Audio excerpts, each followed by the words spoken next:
եւ հատկապես Երևանը ցույց է տալիս, որ մերժում է Նիկոլ Փաշինյանին, նույնը նաեւ մարզերում է, բայց ոչ այդպիսի ինտենսիվությամբ, բայց ընդհանրապես քաղաքագիտությունից հայտնի է, որ մայրաքաղաքից դեպի մարզեր ուղղող իմպուլսները ժամանակի ընթացքում տեղ են հասնում եւ կարող ենք ասել, որ արդեն ամբողջ Հայաստանը մերժում է այն քաղաքականությունը, որը վարում է եւ որը պատրաստվում է վարել Նիկոլ Փաշինյանը։ Ու քանի որ Երևանից են հիմնական իմպուլսները ստացվում, կարող ենք ասել, որ դա պատահական չէ։ Առաջին պատճառն այն է, որ մայրաքաղաքում ավելի տեղեկացված են եւ դա համընդհանուր երևույթ է, ոչ միայն հայաստանյան երևույթ, եւ երկրորդ պատճառն այն է, որ երևանցիները իրենց մաշկի վրա զգացել են քաղաքացիական պայմանագիր կոչվող խմբակի վարած քաղաքականության ամբողջ բացասական հետևանքները։ Երևանը խայտարակ մակարդակի է կառավարվում եւ մարդիկ արդեն տեսնում են, որ բացի անվտանգային, բացի սոցիալ-տնտեսական խնդիրներից, որոնք առաջանում են այս իշխանության օրոք, նաեւ կոնկրետ մայրաքաղաքը շատ լուրջ խնդիրներ ունի եւ մենք առաջարկ Հայաստանի ծրագրով ներկայացրել ենք այն լուծումները, որոնք վերաբերում են մայրաքաղաքին, ինչպես հայտնի է Մայր Հայաստան խմբակցությունը արդեն 2 տարի շարունակ համարվում է թիվ 1-ը իր գործունեությամբ երևանցիների կողմից, մենք նախ շնորհակալություն ենք հայտնում երևանցիներին եւ երկրորդը արձանագրում ենք, որ դա շատ պարտավորեցնող է, որովհետեւ նման վստահություն ցույց է տալիս, որ մարդիկ գնահատում են մեր աշխատանքը, իսկ դա իր հերթին նշանակում է, որ մենք պետք է շարունակենք այդ աշխատանքը։ Առաջարկ Հայաստանի ծրագրի շրջանակներում մենք կոնկրետ Երևանի մասով ունենք բազմաթիվ լուծումներ, որոնք վերաբերում են ինչպես քաղաքի խելացի կառավարմանը, այնպես էլ ընթացիկ խնդիրներին, դուք տեսնում եք կանաչապատ տարածքների հետ կապված, օդի աղտոտվածության հետ կապված, խցանումների հետ կապված, հեռատար համակարգերի հետ կապված եւ ընդհանրապես քաղաքի կառավարման հետ կապված ինչպիսի խնդիրներ կան եւ մենք դրանց մեր լուծումներն ենք առաջարկում։ Այս իշխանության օրոք հիմնականում տեղի են ունեցել թանկացումներ եւ այդ թանկացման շնորհիվ է, որ իրենք բյուջե են լցրել եւ մասնավորապես գույքարկի հետ կապված շատ տոտալ այսպես դժգոհություններ կան, որովհետեւ մարդիկ իրենց Սովետ միությունից ստացած բնակարաններում հիմա հաստատ պետք է վարձով ապրեն եւ բավական թանկ վարձով բնակարան ունենան։ Այս առումով մենք առաջարկում ենք վերանայել որոշումը թանկացման եւ կրկնակի կրճատել գույքարկը։ Երևանը պետք է ունենա դիմագիծ եւ այցեքարտ։ Այցեքարտի մասով, ինչպես որ տարբեր մայրաքաղաքներում մենք տեսել ենք, ասենք Հռոմում, Փարիզում, Էֆելյան աշտարակն է կամ Աթենքի հայտնի մշակութային կենտրոնը իրենց հին այդ Ակրոպոլիս կոչվածը, մենք առաջարկում ենք, որ նմանատիպ այցեքարտ պետք է դարձնել նաեւ Ուրարտու Էրեբունին եւ Էրեբունին պետք է կտրված չլինի ընդհանուր տուրիստական հոսքերից։ Ինչ վերաբերում է օդի աղտոտվածությանը, ապա մայրաքաղաքը ցավոք սրտի ամենաբարձր ցուցանիշներն ունի աշխարհում եւ քաղցկեղածին մայրաքաղաք է համարվում։ Սա նշանակում է կանաչ գոտիների ավելացումը պետք եւ սա նշանակում է չպետք է թույլ տալ այն վայրի շինարարությունը, որը որ մենք տեսնում ենք եւ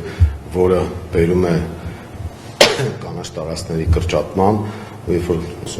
մեքենաների խցանումների եւ այլն մասով։ Դուք գիտեք, որ ավտոկայանատեղիների թանկացում ապահովեցին հայտարարելով, որ խցանումները դրանով կարող են վերանալ, բայց ընդհանրապես քաղաքացիներից տարեկան վճարի մասով 13 անգամ ավել գումար վերցրեցին եւ այդ լրացուցիչ 1 միլիարդ դրամը հիմա իրենք փորձում են փարիսեցիաբար հայտարարել, թե իբր ուղղվել է մանկապարտեզներին եւ այլն, բայց նաեւ մոռանում են ճակերտներում ասել, որ այդ ավելացված գումարները իրենք ուղղել են պարգևավճարներին։ Մենք դատական process-ի մեջ ենք կարմիր եւ կապույտ կետագծերի հետ կապված հարցերում մի քանի ատյաններում եւ մի քանի անգամ շահել ենք դատը, բայց Հայաստանի դատական համակարգի եւ օրենսդրության առանձնահատկություններից ելնելով, ինչպես նաեւ ՔՊ-ի վարքագծից ելնելով այդ դատական որոշումները կյանքի չեն կոչվում, իսկ դատարանը հիշեցնեմ, որ բավարարել է Մայր Հայաստանի հայցը եւ արձանագրել, որ թանկացումները ապօրինի են։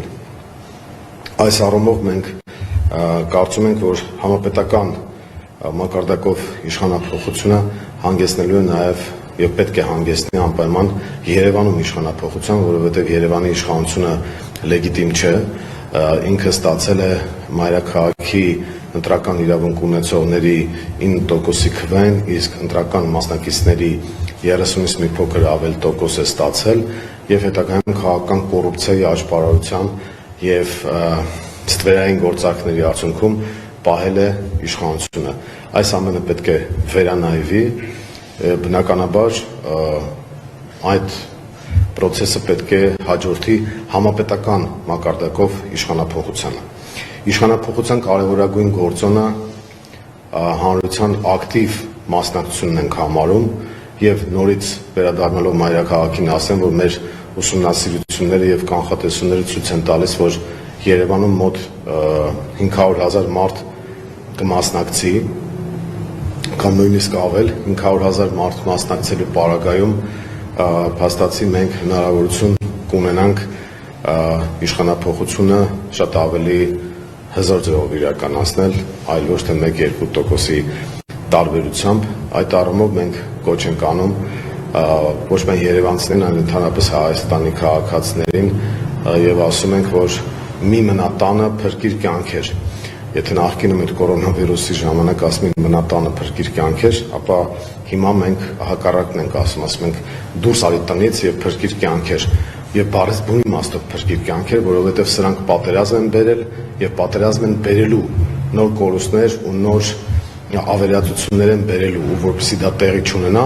մենք հնարավորություն ունենք ընտրատեղամասերում տալու մեր կռիվը, որպեսզի հետո ստիպված չլինենք մարտի դաշտում կռիվ տալ։ Հայրենիքի պաշտպանությունը բոլորիս պարտքն է, պարտականությունն է, բայց մեզ համար շատ կարևոր է, որ լինի խաղաղություն, երաշխավորված խաղաղություն եւ որպեսզի մենք ցնցումներ չունենանք, նաեւ տնտեսական ճգնաժամեր չունենանք հայ-ռուսական հարաբերությունների վատացման պատճառով, որի մեղավորը կրկին Նիկոլ Փաշինյանն է, ահա այս ամենից խուսափելու համար մենք պետք է գնանք ընտրատեղամաս եւ առաջինը մերժենք քաղաքացիական պայմանագրին եւ երկրորդը ձայնը տանք ազգային ուժերին եւ տվյալ դեպքում արդեն էական չի թե որ ուժը քանի տոկոս կհավաքի։ Շատ կարեւոր է, որ հավաքական ընդդիմությունը ունենա շատ ավելի բարձր տոկոս, քան այսօրվա իշխող խմբակն է։